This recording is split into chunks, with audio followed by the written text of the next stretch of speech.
11 каналында күндүн башкы окуялары. Улуттук банк валюта базарына 1 миллион доллар сатты. Кезектеги интервенция сомдун туруктуулугун камсыздоо үчүн аткарылды. Аларда өкмөт доллар менен алынган насыяларды 1 февралга чейин сомго которгону турат. Ал эми качкындар менен мигранттардын агымын басаңдатуу иретинде Шенген келишимин өзгөртүү сунушу айтылып жатса, орус лидеринин байлыгына карата берилген баалар Обаманын көз карашы менен далгелери белгилүү болду. Кечки берүүбүздүн өзөгүн мына ушул жана дагы башка жаңылыктар түзөт. Биз менен болуңуз.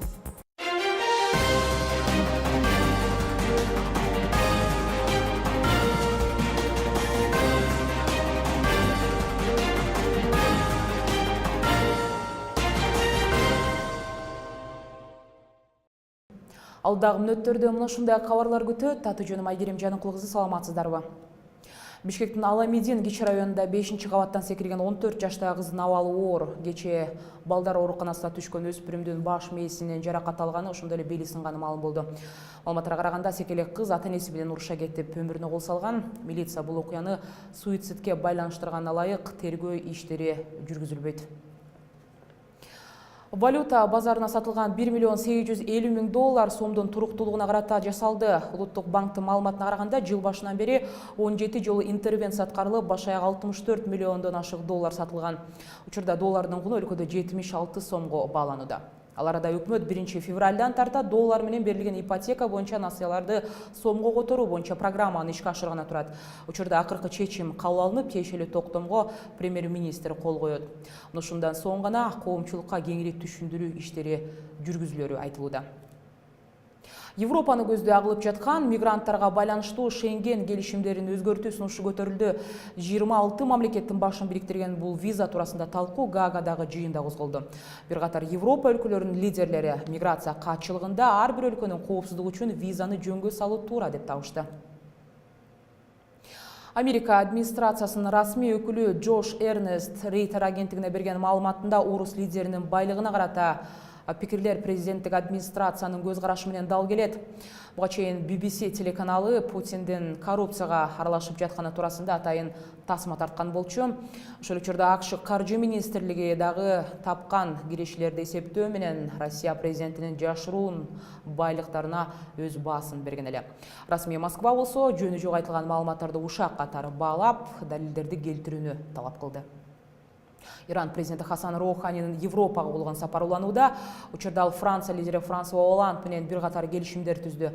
Алардын арасында 25 миллиард долларга бааланган 100гө жакын учактар сатып алуу кирет. Мындан тышкары Иран Франциянын Peugeot авто унаа жасоочу заводу менен кызматташмай болду. Ошондой эле Total компаниясы Ирандын мунай сатып алууну көбөйтөт. Бул ирет дагы Роухани Европа, анын ичинде Америка менен ынак мамиледе болууга кызыктар экендигин белгилеп өттү.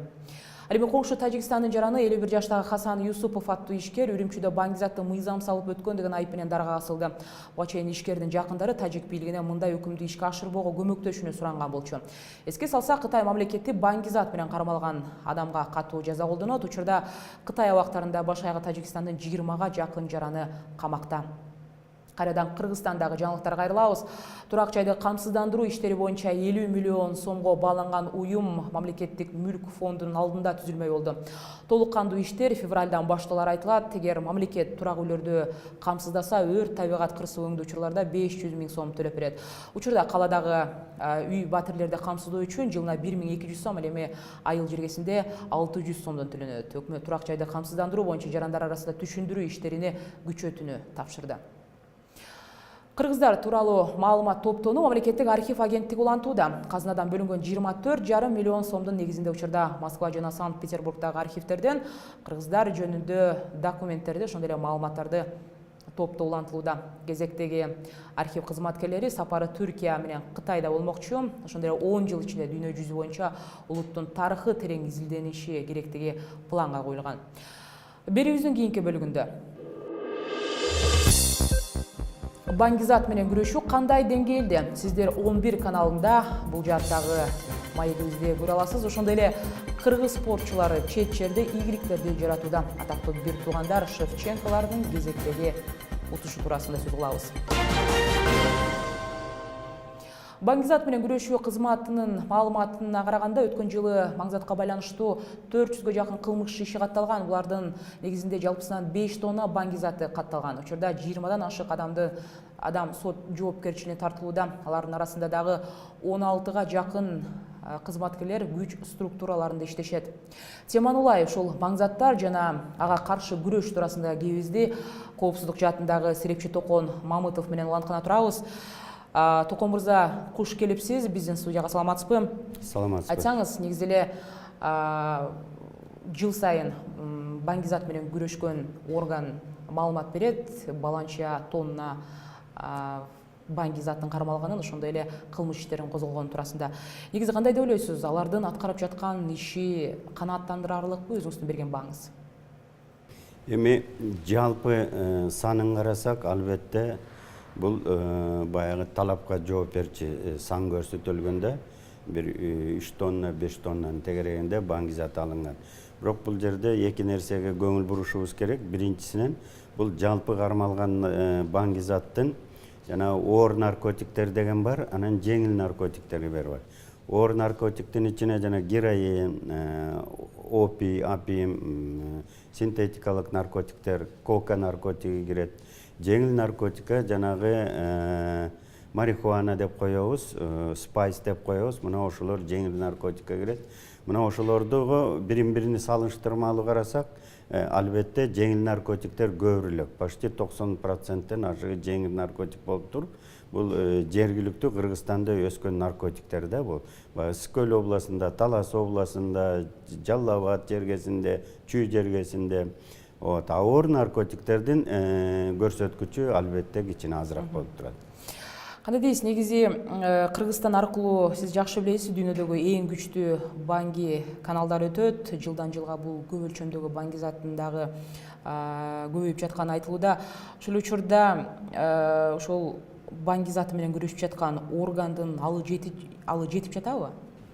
Эми бул наркотик дүйнө жүзүндө 3 эле жер шарында 3 эле точкада бар. Бул Латин Америкада, анан жанагы алтын треугольник деп коебуз. Бул жана Бирма, Лаос мамлекеттеринин тегерегинде. Анан биздин шартка, Орто Азияга байланыштуу бул алтын жарым айча деп коет. Бул жанагы Афганистан, Пакистан, ушул Тажикстан райондорун атап коет. Ушул алтын айчада өстүрүлүп өндүрүлгөн наркотиктин 3 маршруту менен дүйнө жүзүндө тарайт. Бул жылуу суу маршруту, Индия океаны аркылуу Персидский залив. Түштүк маршруту бул Балкан мамлекеттери аркылуу Европага тарап кетет. Анан түндүк маршруту бул ошол Афганистан, Тажикстан, Өзбекстан, Кыргызстан, Туркмения, мурдагы СССР мамлекеттери, Орто Азия мамлекеттери аркылуу Россияга, анан Европага, Скандинав мамлекеттерине тарап кетет. Бүгүнкү күнү албетте бул дагы терроризмде болгон коркунуч, ошон үчүн буга жалгыз мамлекеттердин алы жетпейт. Ошондуктан бүгүнкү күнү биздин Ички иштер министрлиги, улуттук коопсуздук кызматы, атайын жана агенттик наркотикка каршы күрөшүү, булардын баары биргелешип эл аралык башка мамлекеттердин органдары менен биргелешип иштеши керек. Токон мырза, дагы бир суроо, негизи эле баңгизат менен күрөшүүдө ошол кармалгандардын арасында күч структурасында иштеген кызматкерлер дагы болууда. Негизи мына ушул көрүнүшкө өзлөрүнүн аралашып жатканына кандай карайсыз? Эми баягы эле бул Кыргызстандын эле укук коргоо органдарынын кызматкерлери наркотикке малынып кеттир, аралашып кеттир дегенге мен макул эмесмин. Албетте бир карым майды бир кумалак чиритет болуп, албетте андайлар бар. Бирок бул дүйнө жүзүндөгү мындай жалпы дүйнөлүк процесс. Дүйнө жүзүндө наркобарондар, наркобизнес менен шугулдангандардын баары сөзсүз түрдө чек ара кызматын, улуттук коопсуздук кызматтарын, ички иштер министрлигинин кызматтары аркылуу биргелешип шугулданат да, арасында жанагындай чыккынчылар табылат. Бул Америкада деле бар, Европа өнүккөн мамлекеттеринде бар. Албетте жанагындай айрым биздин офицерлердин арасында дагы жанагындай мындай абийирсиз кызматкерлер да жок эмес. Дагы бир суроо, негизи эл аралык талапка ылайык Кыргызстан ушул багы көйгөй менен күрөшүүсү үчүн мамлекет кандай колдоо көрсөтүш керек?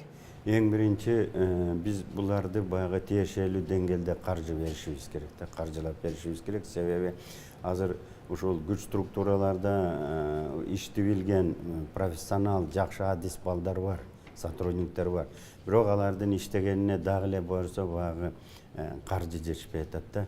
Ошол эле баңгизаттын группага чыгыш үчүн, алардын маршрутун ачыш үчүн, ошол ташып бараткан наркотикти карматыш үчүн эле жок дегенде баягы көрсөтүп, мен операция өткөргөнгө бир жүздөгөн, миңдеген долларлар керек да. Себеби ал ошол болмоюнча албетте оор болуп атат. Жана биздин органдардын кыйналганы ошол финансылык, материалдык жактардан кичине кыйналып атышат. Рахмат сизге, Токо мырза. 11 каналынын түз эфиринде маңзатка каршы күрөшүү боюнча кээбизде коопсуздук жаатында серепчи Токон Мамытов менен түз эфирибизди уланттык. Биз болсо эми спорт жаңылыктарына да кайрылсак. Кыргызстандык спортчу Валентина Шевченко эрежесиз эр уруштун кезектеги беттешине катышканы турат.